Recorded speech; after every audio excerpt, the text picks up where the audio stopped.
Hey there everybody. I'm going to talk about how to get started with your color theory painting. So here I have a miniature canvas. Yours is going to be 16 by 20, and I have an image that I'm working from. It's from a Japanese garden photo I took up in Seattle. And the first thing that I did was decide which colors I'm comfortable using and which colors I really don't want. For this piece, I want to use blues and greens for sure, and I'm comfortable using some reds and oranges as well. I'd like to avoid yellows and violets if I can. So I've sketched out my design here on my canvas. You can also use graphite paper to transfer your image if you'd like to do so. Then you want to get down to business with your tracking sheet. These color wheels here give you examples of complementary, analogous, triad, split, rectangular, and square tetrad color combinations, but they're not labeled. If you'd like to, you can label one of them here, or you can use a color wheel that you have outside of this to create your tracking sheet. So I knew that I wanted to have blues and greens, so I immediately went to my analogous because I know that the analogous color scheme is touching. So for my analogous color scheme, which is on this page here, I chose blue, blue-green, and green. So you can see how these are touching on the color wheel. So I have blue, blue-green, and green. Then I decided if I wanted to have triad or split. I like split complementary. So for my split complementary, I tried to avoid anything in the violet to yellow range, so I needed to have something up here at the top of the color wheel between red and green. So I chose green and went on either side and got red violet and red orange. So now I've repeated green twice, but I don't have to paint it on there twice. So for this, I've chosen split complementary, and I have green, red violet, and red orange. For my complementary color scheme, again, I wanted to avoid anything in the yellow to violet range, so I didn't want to have red and green, and I hadn't pulled in red orange yet, and I already had blue greens. Or no, I did. I'd had red orange already and blue green. So that's just a repetition there. For my last one, for rectangular tetrad or square tetrad, I took a look at the colors that I had already. I've already got red, orange, and blue green, which is a set of complements right across from each other right here.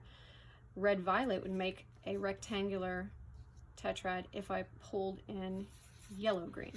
So you see how that works? I have this set of complements and this set of complements, which now forms a rectangle.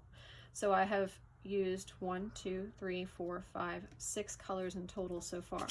And then I can pick any one of these for my monochromatic. So for my painting, I'm using red violet, red orange, yellow green, green, blue green, and blue. My monochromatic is blue. I have 4 tints and 3 shades. My complementary is red, orange, and blue green. My analogous is blue, blue-green, and green. My split is green, red, violet, and red, orange. And my tetrad is going to be rectangular tetrad, and it's going to be red, orange, blue, green, red, violet, and yellow, green. And here I have all of the colors that I'm going to be using. Now you can go ahead and decide where on your canvas you want to have your colors, or you can kind of go as you go along. But I totally recommend doing the background first. So for my background, I want to have some nice greens and blue greens reflected in the background here because it's a forest. So I want to make sure that I have some of those colors in there for my background. First, I wanted to introduce the tools that we're going to be using in today's video. For this project, you will be able to use the primary colors, red, yellow, and blue, in paint, as well as the secondary colors. You will not have to mix your secondary colors. You can use these from the paint dispenser. So that's green, orange, and violet. You will have to mix your tertiary colors. You will also need white and black as well. Now you will have a range of round and square brushes in your paintbrush pack, but we also have different types of brushes available for you to try. So these are some different sizes of round brush I'm going to be using and some different sizes of square brush. We also have filbert, which is cut at an angle. So it's a square brush that's cut at an angle. We have fan brushes, like you see here, where the bristles are fanned out and very, very thin. We also have different types of brushes. This is a bristle brush, very, very stiff, and this is great for creating texture and dabbing on your paint thickly. We also have a variety of palette knives. These are going to be used to mix your paint and to keep you from having to wash your paintbrushes too many times. You will get a 10 tub paint palette like this, and you will get paint in various sizes or in various different 2-ounce disposable cups. That way you don't have to mix everything on your palette. You'll be able to mix multiple colors at the same time. All right, let's take a look at mixing our paint. All right, I'm going to start by mixing my greens. You will have a cup of green, a cup of white, and a cup of black. What I've done is I've put a little dollop of green here in the center of my palette. That's going to be my pure hue, and a small dollop in each of these containers. I have 1, 2, 3, 4, 5, 6, 7 of the containers with a little dollop of green in there, because I need to have 1, 2, 3, 4 tints and 1, 2, 3 shades. So that's 4, 5, 6, 7. So I have 1, 2, 3, 4, 5, 6, 7. Yep, got the right amount. I also have a container of black and white here. Yours is going to be in a little cup because I don't have these. I'm just going to do that straight in the palette. Now, I don't have a lot of green in either of these. You can see it's just a little dollop of green. You'll need a little bit more than this because obviously your painting is going to be larger, but it also depends on how much paint you need. You don't need to mix a huge amount. Whatever you can get into this little container here should be enough to cover whatever it is you're trying to cover. So let's talk about white and black. White, very, very weak. Black, very, very strong. When you're working with white, I usually recommend starting with the white and then adding the color into it, because you'll just keep adding more and more white to make it go really, really light. So I'm going to pick the tub that looks like I have the least amount of green, which is probably this one, and I'm going to mix a generous dollop of white into it with my palette knife. And that's still a pretty strong green right there. I can add a good bit more white to that and still have it not be pure white. So I'm going to use my water to just rinse and wipe off my palette knife before I mix again. So this time I'm going to take a little bit less white and I'm going to mix it into the container next to it. Keep mixing, mixing, mixing. My goal is to see a difference between these two. I don't see a huge difference between these two, so I need to either lighten the one on the left or darken the one on the right. It's usually easy to darken, but because this is such a light color, I'm going to add some more white to it. And I'm mixing completely. Keep stirring into the bottom, scraping the sides, mixing it together, wiping off the palette knife as I go. Still pretty close. So let me add a little bit of green to the other one. I'm wiping my palette knife off. Getting a little bit of my pure hue here. Mixing, scraping. Okay, now you're really seeing a difference between these two. This is a bigger jump. Can you see the difference between this green and this green? So I'm going to continue doing that for the rest of my tints. Now, notice they're not in order on my palette. That's okay. Doesn't matter. So this would be my darkest tint of green, then this one, then this one, then that one. Now, to really test out if these look good and are different enough, that's where my tracking sheet's going to come in. So I'm going to take one of my square brushes here, start with my darkest green tint. This is going to be tint 4. Paint a nice little swatch, clean my brush off, go to my next color up, on my next tint, clean my brush off, go to the next one up, clean it off,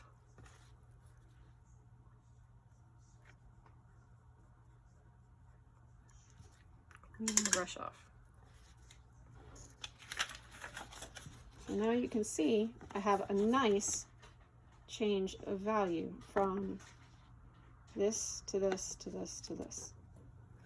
And what I like to do is put the pure hue right here so you can see how it's changing.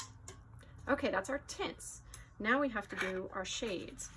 Like I said, black is very strong, so we're not going to need a whole lot of it. Clean off my palette knife here. Just going to touch it to the black. You really don't need a whole lot of black going on. I'm going to stir that in here. Wipe it off. It's going to be harder for me to see the black. Oop, I almost did it without wiping it off. It's going to be a little more difficult to see the black here since the green is already so dark. Your green's going to be a little bit brighter than mine.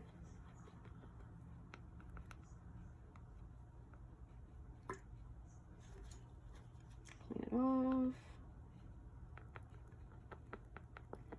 Now these three are going to look almost identical in my palette, so I'm not going to be able to see this very well until I spread it out on the sheet. Like I said, it's because I'm working with a darker green than you are. All right, let's test these guys out. This was my lightest one.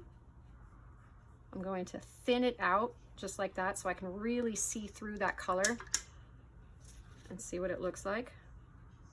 Clean it off. See, I can really tell the difference between these two values right now, these two shades. Whereas in my palette, it's really hard to tell. That looks pretty darn good. I can see it. Let me pull it up so you can see it closer. So you can't really see it in the palette, but you can really see it once you get that paint onto the paper. So that's going to really help you. Make sure when you're putting the paint on there, you thin it out so that you can see through it, so you can see the range of values. So here I've got shade 1, 2, and 3, my pure hue, and tint 1, 2, 3, and 4 as well. So now all I have to do is put it onto my canvas.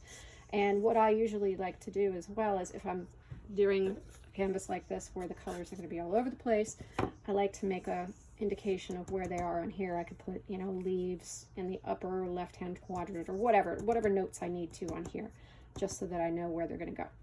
All right, I'm going to speed it up so you can see how the colors applied to the canvas and how you can blend it, and then I'm going to mix some more colors.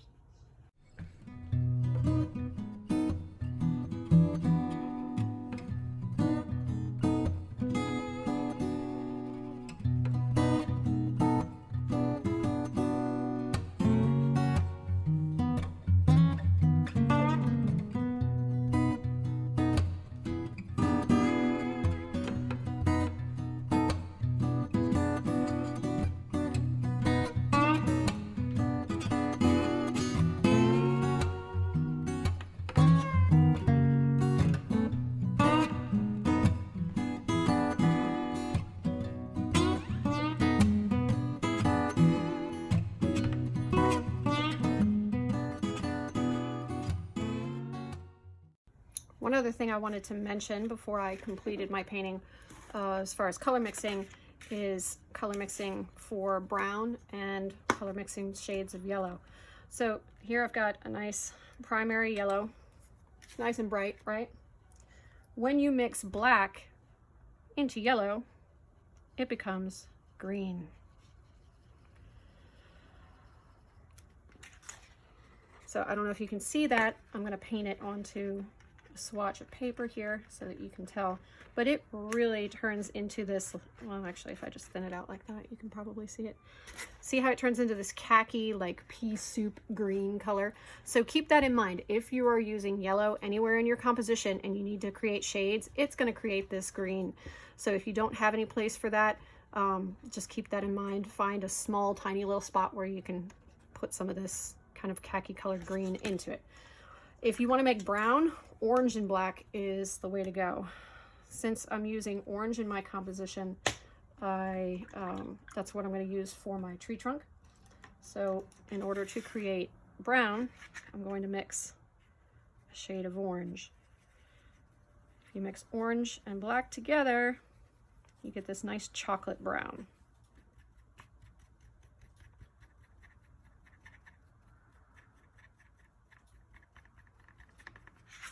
There you go.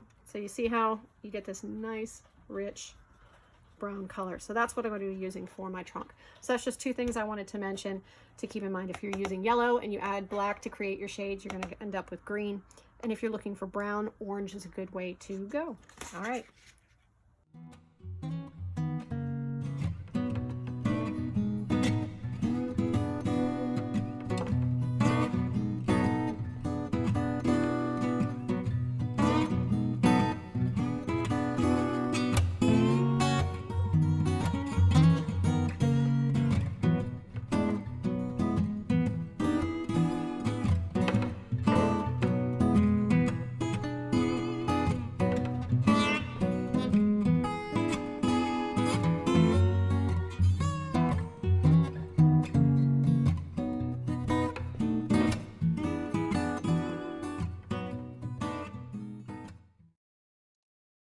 Here you can see my color theory tracking sheet and completed painting. Keep in mind that unlike me, you probably are not going to have all of your colors mixed at once, but we'll be doing your color schemes one at a time.